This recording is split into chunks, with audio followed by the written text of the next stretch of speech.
Hi అండి, నేను మీ కేదాని. ఈరోజు వీడియోలో నేను రస్క్తో హల్వాని చూపించబోతున్నాను. ఈ రస్క్తో హల్వా అనేది చాలా టేస్ట్గా ఉంటుంది. అంతేకాదు ఫెస్టివల్ టైం అప్పుడు కానీ ఎవరైనా అతిథులు వచ్చినప్పుడు కూడా ఎంచక్కగా మనం ఈ రస్క్తో హల్వాని ప్రిపరేషన్ చేసి పెట్టచ్చు.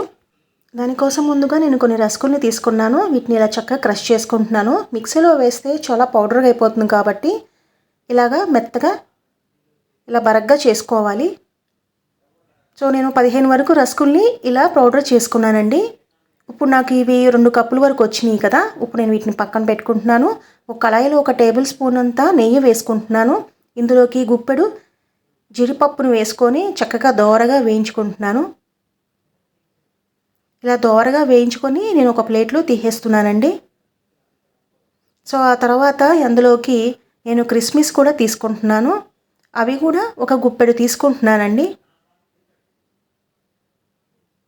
వాటిని కూడా ఎంచక్కగా దోరగా వేయించుకొని సో ఇలా పొంగిన తర్వాత తీసేస్తున్నాను. నేను ఒక ప్లేట్లో తీసేసుకుంటున్నానండి వీటిని కూడా. ఫ్రెండ్స్, ఇవి వీకెండ్ రెసిపీకి కూడా చాలా బాగుంటుంది. అంతేకాదు బ్రెడ్ హల్వా కన్నా కూడా చాలా బాగుంటుందండి. సో మరైతే నేను ఇందులో ఈ రస్కుల్ని ఇలా వేసేసుకుంటున్నాను. ఈ పౌడర్ని క్రష్ చేసుకున్నాను కదా, చక్కగా ఇలా వేసుకొని లో ఫ్లేమ్ మీదే కొంచెం కలర్ చేంజ్ అయ్యే వరకు నేను ఇలా ఫ్రై చేసుకుంటున్నాను. అందులోకి 1 టీ స్పూన్ అంతా నెయ్యి మాత్రం వేసుకుంటున్నాను.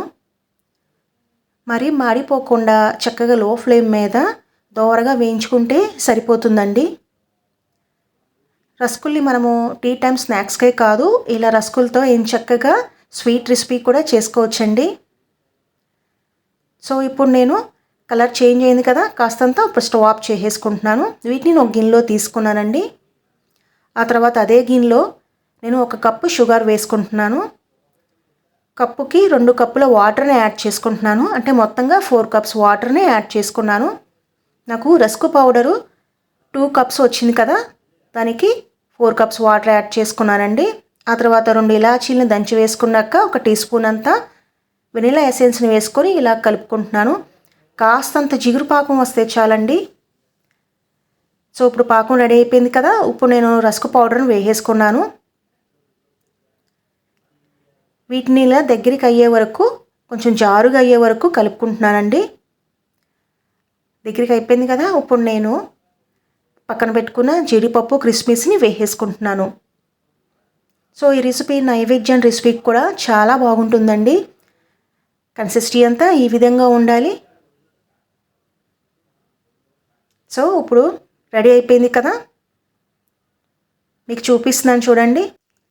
కన్సిస్టెన్సీ అంతా చాలా వరకు కొంచెం జారుగానే ఉండాలండి.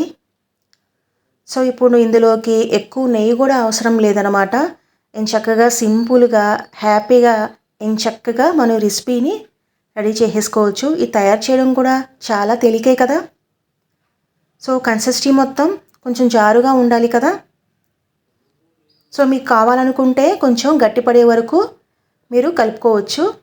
హల్వా అనేది కొంచెం జారుగా ఉంటేనే బాగుంటుందండి. ఇప్పుడు కన్సిస్టెన్సీ అంతా ఈ విధంగా రెడీ అయిపోయింది కదా. ఇప్పుడు నేను స్టవ్ ఆఫ్ చేసేసుకొని ఒక బౌల్లో తీసేసుకుంటున్నాను. సో మొత్తాన్ని నేను బౌల్లో వేసేసుకుంటున్నానండి. సో ఈ సింపుల్గా ఉండే రెసిపీని మీరు తప్పకుండా ట్రై చేస్తారని అనుకుంటున్నాను ఫ్రెండ్స్. అంతేకాదు మరికొన్ని వీడియోస్ కోసం నా ఛానల్ని సబ్స్క్రైబ్ చేయండి, లైక్ చేయండి, ఇంకా షేర్ చేయండి.